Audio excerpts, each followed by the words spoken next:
back in my arms again. Ooh, baby, take good care of yourself. Take good care of yourself. I worry about you. Ooh, when you're gone.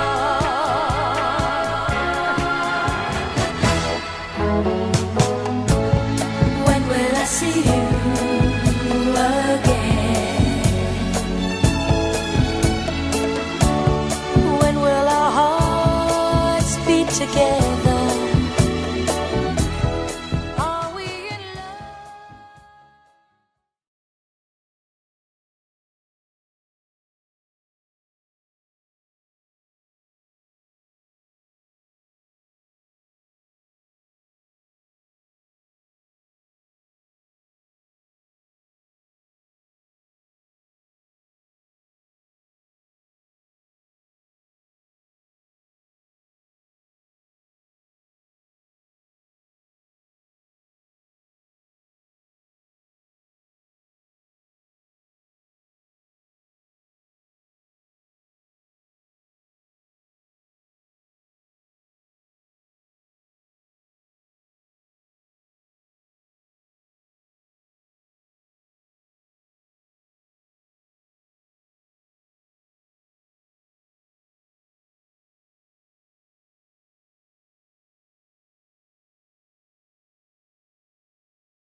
(1966).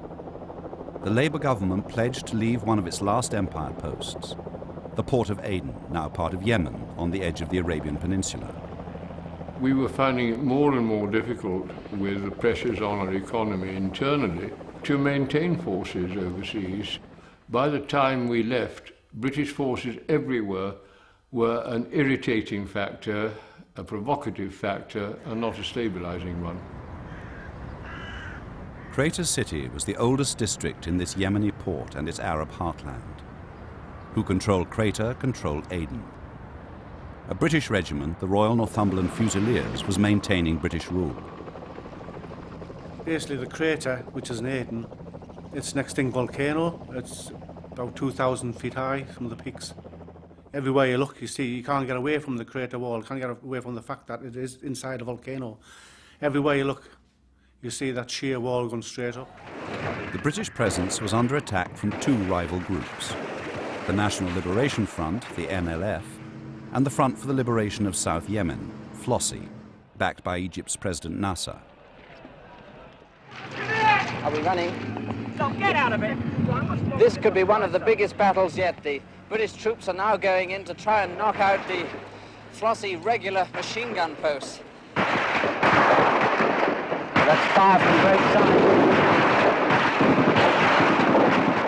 This is probably the biggest single battle that British troops have been involved in with terrorists so far in Aden. We don't know what's going on. British troops are over in that direction, and the Russian...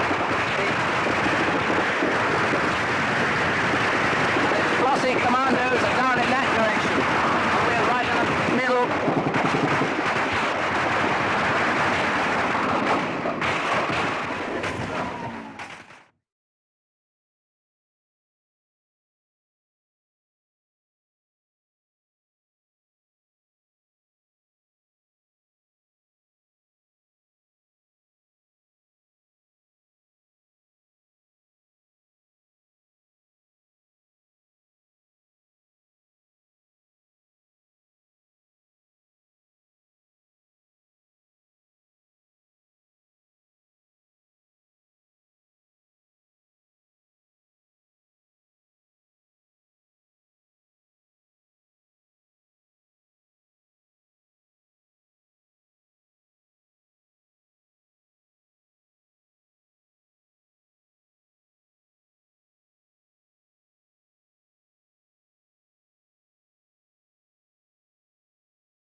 Aden, 1967. 22 British soldiers are killed on one day in June, betrayed by Arabs they'd regarded as allies.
The decision not to go in and rescue the bodies, and indeed not to use the heavy weapons of the armoured cars which we had, it was pretty shameful.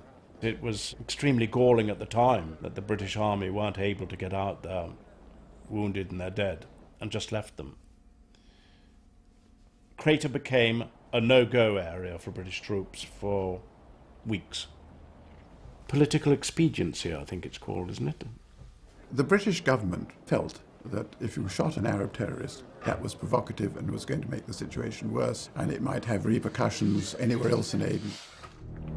The 22 British soldiers who died on June the 20th, 1967, were buried 5 days after the uprising in Silent Valley Cemetery. That episode of Crater and what happened in the other line, 22 British soldiers killed that day. That was a humiliation, really, and not being allowed to do anything about it. That's what really hurt. I was very upset about the murder of British troops by the Arab police in Aden, but this was just another sign of how unpopular foreign occupation is, and the Americans are discovering this in Iraq at this moment.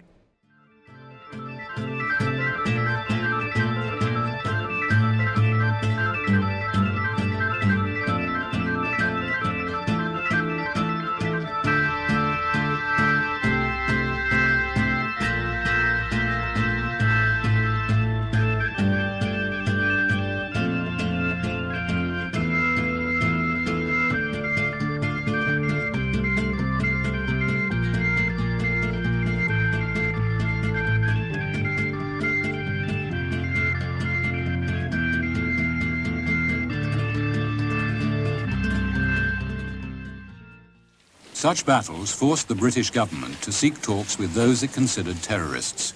It sent a minister, Lord Shackleton, to try. The colonial authorities in Aden strongly opposed the initiative. Naturally, the Colonial Office didn't like us coming because we were turning everything on its head. And one remembers the remark, classical, I think, of many ex-colonial situations, "I will not negotiate with these murderers." But the history of the end of empire is negotiating with whatever you like to call them. Lord Shackleton's was the first British attempt to contact the NLF after 3 years of fighting. Sir Sam Fall was taken by a go-between to meet NLF representatives in a back street in Crater. I explained that Lord Shackleton had come to Aden in order to negotiate independence and to involve all parties concerned. The NLF were a very important party to this, and we would be interested in talking with them, and we would, of course, consider releasing their detainees and taking the ban off their party so that we could discuss things in a reasonable and relaxed atmosphere. But there was just one minor condition that we'd like to make. If it were possible, we would be very grateful if they would stop killing us. And the two representatives roared with laughter. And one of them, he did like this, he said, "Abu Sami, mush mumkin." Very sorry, Abu Sami, this is quite impossible. But being young, naive and foolish, I said, but why? We come with peace and we want to talk to you. It would be rational if you'd stop killing us. He said, no, you must understand that Flossie constantly accuse us of being the running dogs of the imperialists. And if we, at this moment, were seen to be talking to you, this would simply give credence to their story, that they are the sole representatives of the people of South Arabia and we are imperialist lackeys. And so, Abu Sami, we're very sorry, but we have got to drive you out of Aden. And we have to be seen to drive you out of Aden. When we have reached that stage, then we can negotiate. إذ إنها تشكل القلب وتشكل منطقة الاتصال بالعالم بأجمعه. وبدون ذلك ما كان للجبهة القومية أن تحقق نهوضا حقيقيا للعمل العسكري أو للسياسي أو للإعلامي، ولا أن تحقق انتصارا بهذا المستوى الذي تحقق.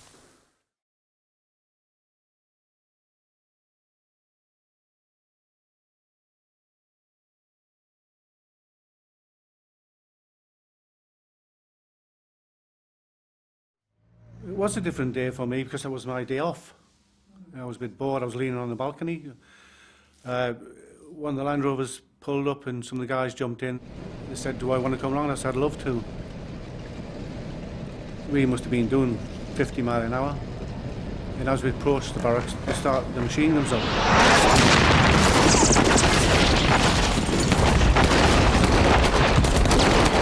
There must have been 200 or 300 people shooting. From the walls of the barracks, it was from the flats on the opposite side. One of the Land Rovers swerved and hit the wall. Ours came to a stop, went on fire.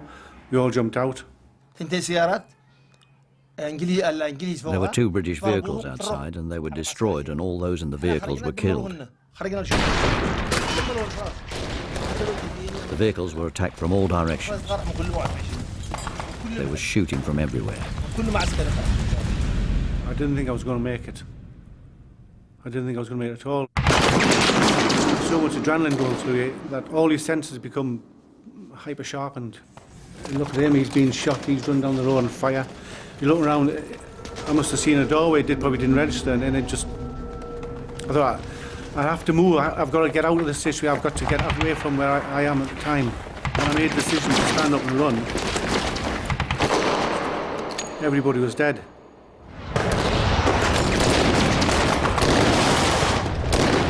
Martin Ford was instructed to fly over Crater to report what had happened. As we flew over the edge of the crater, I saw that the town was now absolutely empty. Every road was blocked off by vehicles.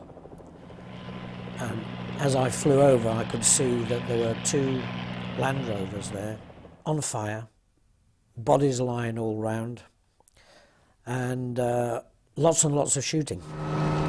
So I circled round 3 times to see what was going on, and there's this flapping noise. Bang, bang, bang, bang, bang. The bastards are firing at us.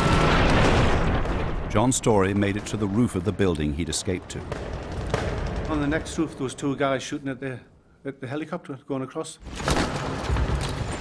And then I remember just putting the gun on automatic, so I thought I wouldn't get one chance at this. They fell down. There was an enormous bang like a bomb going off, and a bullet came up through the right-hand chin window of the helicopter, and it took my right kneecap off. The whole helicopter just spun round on its axis.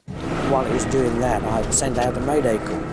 Mayday, mayday, mayday, chopper Zulu 44 has been shot down over Temple Cliffs. And there was a slight pause, and the air traffic controller said, chopper Zulu 44, roger, out. I thought, well, he could have sounded a bit more concerned, you know. I looked down and we were coming vertically down, and we were about 50 feet off the ground. And we came down like that and came out like that and splat, hit the ground.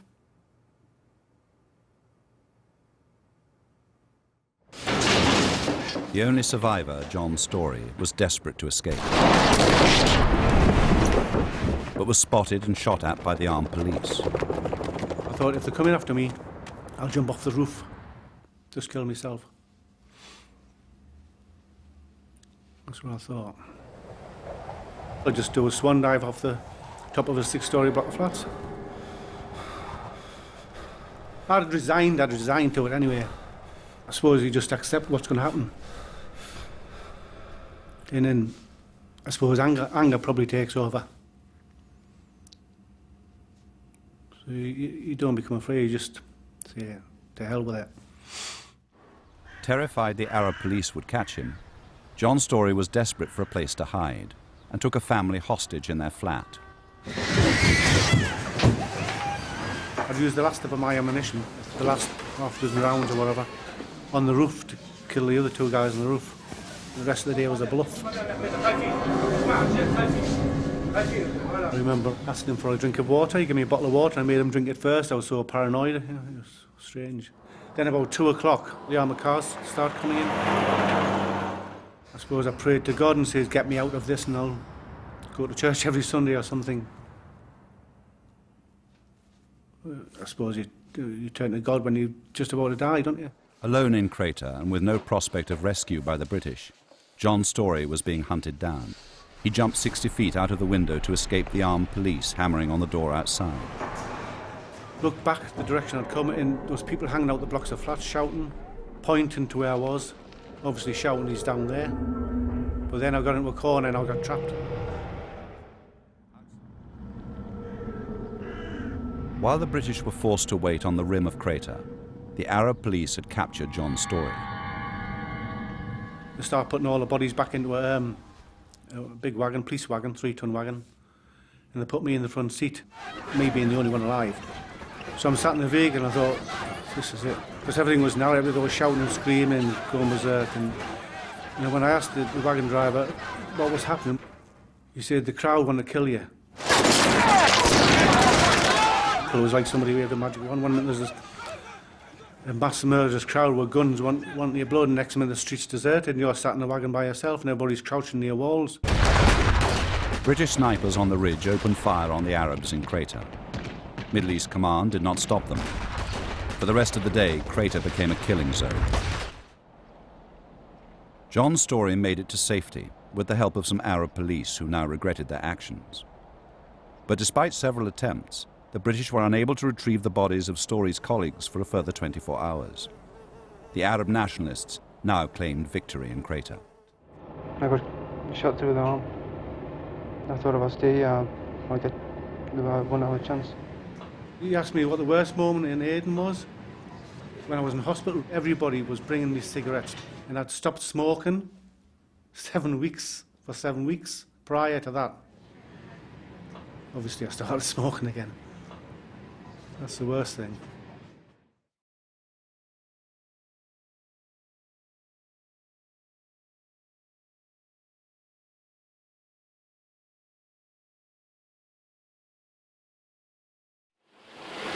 In Aden, there were no fanfares and no formal handover of power.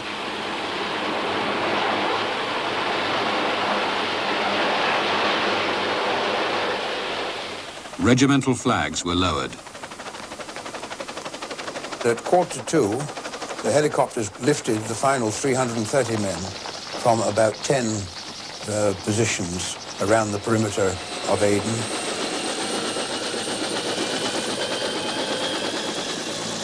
Colonel Di Morgan was the last British soldier out of Aden. He left at 3 o'clock on the afternoon of the 29th of November, 1967. As I circled the positions which my unit had been occupying for the last day to ensure that everything had been picked up safely and there was nobody left behind, I had a feeling of sadness that I was turning out across the Aden Bay back to Albion, that I was the last man and we were leaving Aden after a British presence had been there for 128 years. It was all very sad.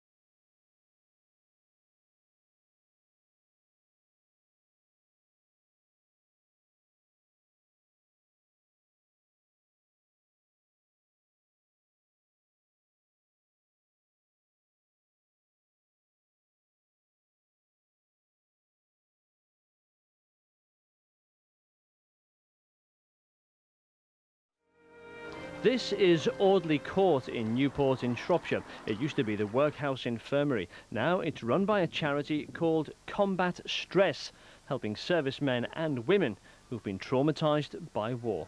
Brian Roy served in Northern Ireland in the 70s and before that in the 60s in Aden in the Middle East. What he saw and what he did has stayed with him for almost 40 years and he remembers it every day. Our job at that time, after the Six-Day War, was to observe and report the reactions of the Arabs towards the Jews. And as the day rolled on, what was happening was the Arabs were actually dragging the Jews from their homes and burning them alive in the streets. And we were watching this happen. And at that time, I felt this was obviously wrong for anybody to be doing that sort of thing. And to sit and watch, observe and report back was more than I could handle after a while, after about 2-3 hours of it.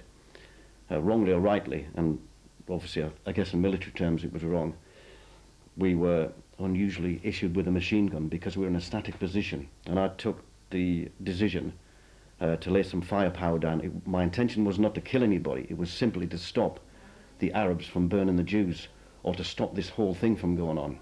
And so I fed a belt of ammunition into the machine gun and let loose. I'm not proud of that, but having said that, it was something that I felt was necessary to stop what was going on, despite orders to the contrary that we were not to get involved. I did get involved. It wasn't until I got back from Aden, some weeks after, that I began to have nightmares, and uncontrollable nightmares.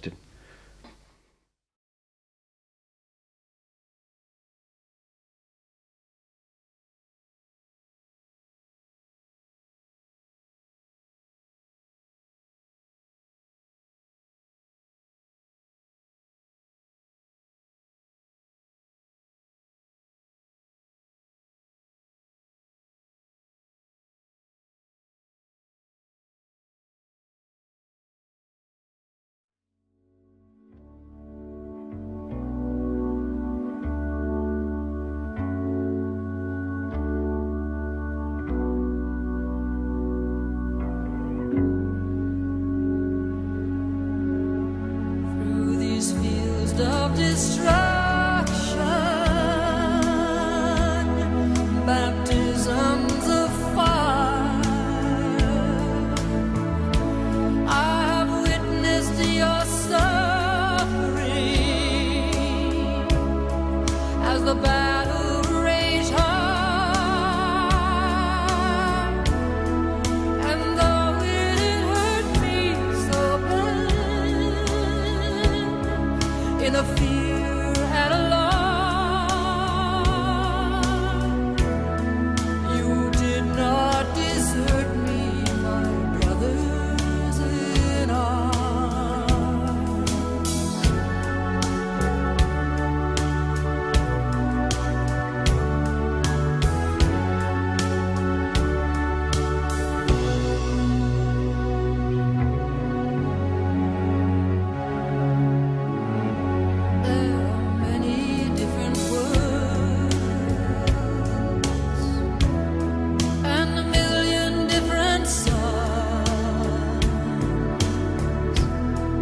But we have just one word. Why live in different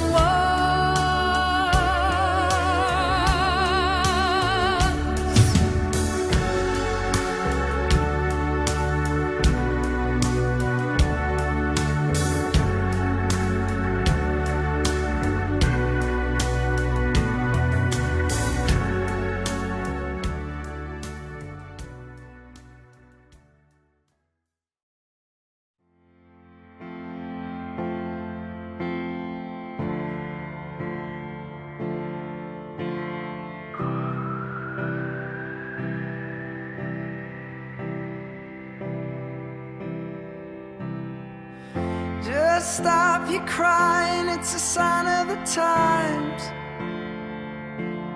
Welcome to the final show. I hope you're wearing your best clothes. You can't bribe the door on your way to the sky. You pretty good down here, but you ain't really good. We never learned, we've been here before. Why are we always stuck and running from the bullets? The bullets. We never learned, we've been here before. Why are we always stuck and running from your bullets? The bullets. Just stop your crying, it's a sign of the times. We gotta get away from here. We gotta get away from here. Just stop your crying, it'll be alright. They told me that the end is near. We gotta get away from here. Just stop your crying, have the time of your life. Breaking through the atmosphere, and things are pretty good from here. Remember, everything will be alright. We could meet again somewhere, somewhere far away from here. We